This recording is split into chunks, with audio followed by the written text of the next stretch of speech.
Talvez você deva conversar com alguém. 4.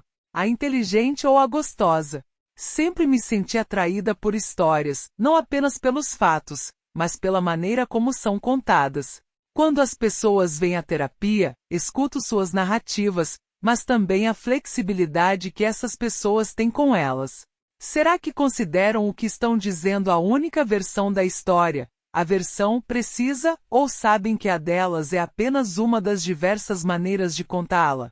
Estão cientes do que estão escolhendo ocultar ou revelar, ou de como sua motivação em compartilhar essa história afeta a maneira como o interlocutor a escuta? Pensei muito nessas questões quando tinha meus 20 anos, não em relação aos pacientes terapêuticos, mas aos personagens dos filmes e da TV. Foi por isso que assim que me formei na faculdade, fui trabalhar na área de entretenimento ou no que todos chamam simplesmente de Hollywood. Esse emprego era numa grande agência de talentos, e trabalhei como assistente de um agente júnior de cinema que, como muitas pessoas em Hollywood, não era muito mais velho do que eu. Brad representava roteiristas e diretores, e tinha uma aparência tão juvenil, com suas faces macias e cabelo espesso e caído, que ele constantemente tirava dos olhos, que seus ternos elegantes e sapatos caros sempre pareciam adultos demais para ele, como se estivesse usando as roupas do pai. Na prática, meu primeiro dia de trabalho foi um teste. Glória, dos Recursos Humanos, nunca soube seu sobrenome, todos a chamavam de Glória dos Recursos Humanos. Me disse que Brad tinha reduzido seus candidatos a assistente a 2 finalistas, e cada uma de nós trabalharia por um dia como teste. Na tarde do meu teste, voltando da sala de Xerox, entreouvi meu possível futuro chefe e outro agente, seu mentor, conversando em sua sala. Glória, dos Recursos Humanos, quero uma resposta até esta noite, escutei Brad dizer. Devo escolher a inteligente ou a gostosa? Fiquei paralisada, chocada. Escolha sempre a inteligente, o outro agente respondeu, e fiquei me perguntando em qual das duas Brad me enquadrava. 1 hora depois consegui o emprego. E apesar de ter ficado ultrajada com a impropriedade daquela pergunta, senti-me profundamente magoada. Mesmo assim, não tinha certeza do motivo de Brad ter me rotulado como inteligente. Naquele dia eu só tinha discado uma série de números telefônicos, desligando as chamadas repetidamente, ao apertar os botões errados no confuso sistema telefônico. Feito café, devolvido 2 vezes, xerocado um roteiro, pressionei 10, em vez de 1 para o número de cópias. Depois escondi os 9 roteiros extras sob um sofá na sala de descanso, e tropeçado no fio de um abajur na sala de Brad, caindo de bunda. A gostosa, concluí, devia ser particularmente estúpida. Tecnicamente meu cargo era assistente literária de cinema, mas na realidade eu era uma secretária que percorria a lista de chamadas o dia todo, descando os números de executivos de estúdio e cineastas, dizendo ao assistente de cada pessoa que meu chefe estava na linha, depois passando a ligação para ele. Era de conhecimento geral na indústria que os assistentes deveriam escutar em silêncio essas chamadas, para sabermos quais scripts tinham de ser mandados para quem, sem a necessidade de instruções posteriores.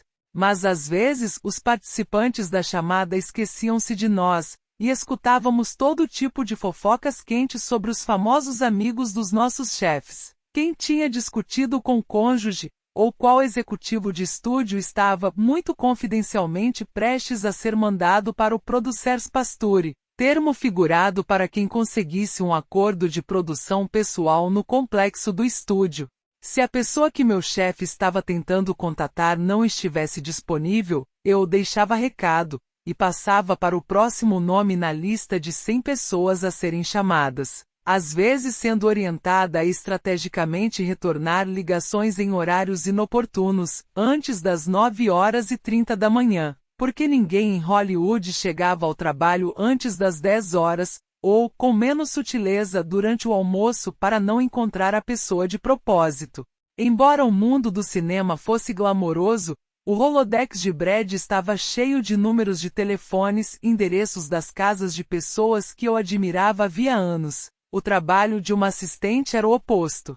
Como assistente você buscava café, marcava a hora no barbeiro e na pedicure, pegava roupa no tintureiro, filtrava chamadas de pais ou ex-namorados, xerocava e enviava documentos, levava carros ao mecânico, fazia compras pessoais e sempre, obrigatoriamente, trazia garrafas de água gelada em toda reunião, nunca dizendo uma palavra aos roteiristas ou diretores presentes, os quais você morria de vontade de conhecer. Por fim, tarde da noite você digitava 10 páginas com espaço simples, com observações sobre roteiros que vinham dos clientes da agência, para que seu chefe pudesse fazer comentários perspicazes nas reuniões do dia seguinte, sem precisar ler nada.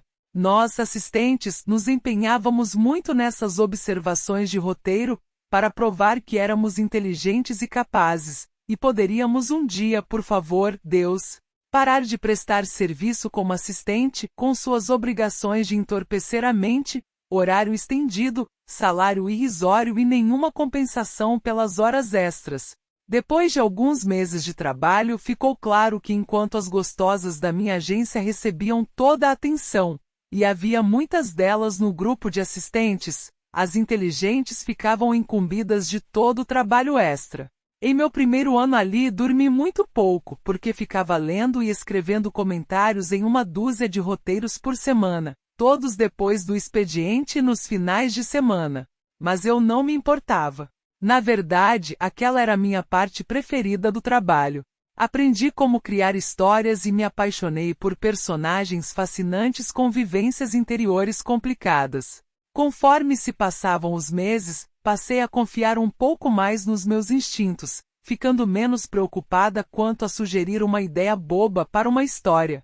Logo fui contratada como executiva iniciante de cinema em uma produtora, sob o título de editora de roteiro. Ali participava de reuniões, enquanto outra assistente trazia a garrafa de água. Trabalhei junto a roteiristas e diretores, debruçando-me sobre o material em uma sala e analisando cena por cena, ajudando a fazer as mudanças que o estúdio queria e evitando que os roteiristas, que frequentemente se sentiam zelosos do seu material, ficassem furiosos ou ameaçassem abandonar o projeto. Essas negociações se revelariam um ótimo treino para a terapia de casais. Às vezes, para evitar distrações no escritório, eu trabalhava com os cineastas de manhã cedo, no meu primeiro apartamento minúsculo, escolhendo, na noite anterior, o que servir no café da manhã, enquanto pensava, amanhã John Little vai comer este bagel na minha sala de visitas de quinta, com o carpete medonho de parede a parede, e o teto com textura de pipoca. Tem coisa melhor? E então teve, ou pelo menos, foi o que pensei. Fui promovida. Eu tinha batalhado muito por essa promoção e a queria muito, até consegui-la de fato. A ironia do meu trabalho era que grande parte da função criativa acontece quando não se tem muita experiência. Quando você está começando, você é a pessoa dos bastidores, aquela que faz todo o trabalho com o roteiro no escritório, enquanto as pessoas mais qualificadas estão fora, adulando talentos, almoçando com agentes, ou passando por sets de filmagem para dar uma olhada nas produções da empresa. Quando você se torna uma executiva de desenvolvimento, passa do que é conhecido como executiva interna para externa, e se você foi uma garota sociável no ensino médio, este trabalho é para você. Mas se era a garota grudada em livros que ficava mais feliz trabalhando com uma dupla de amigas na biblioteca, preste atenção no que deseja. Agora, eu tentava, desajeitadamente, o dia todo me socializar nos almoços e reuniões.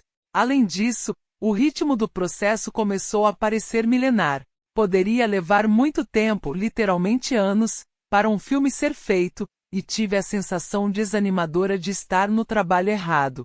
Tinha me mudado para um duplex com uma amiga, e ela observou que eu estava assistindo a TV toda noite.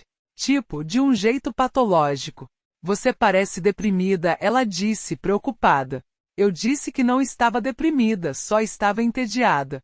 Não tinha pensado que se a única coisa que te mantém ativa o dia todo é saber que vai ligar a TV depois do jantar, provavelmente você está deprimida.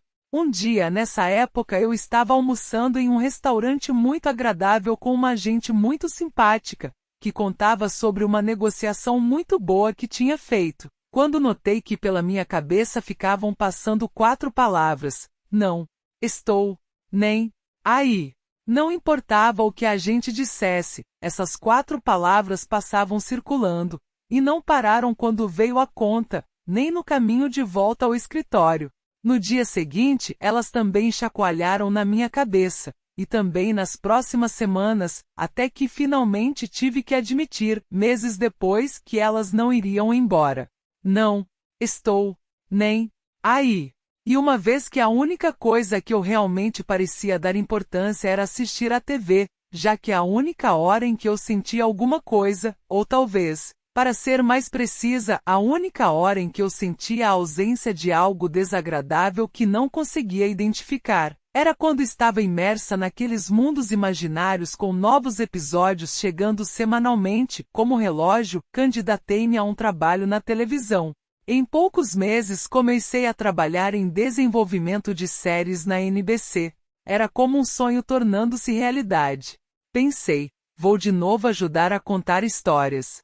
Melhor ainda, em vez de desenvolver filmes independentes, com finais perfeitamente elaborados, vou trabalhar em séries.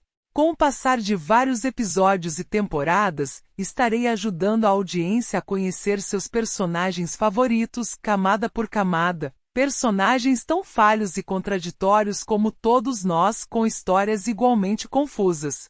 Parecia a solução perfeita para o meu tédio. Eu levaria anos para perceber que tinha resolvido o problema errado.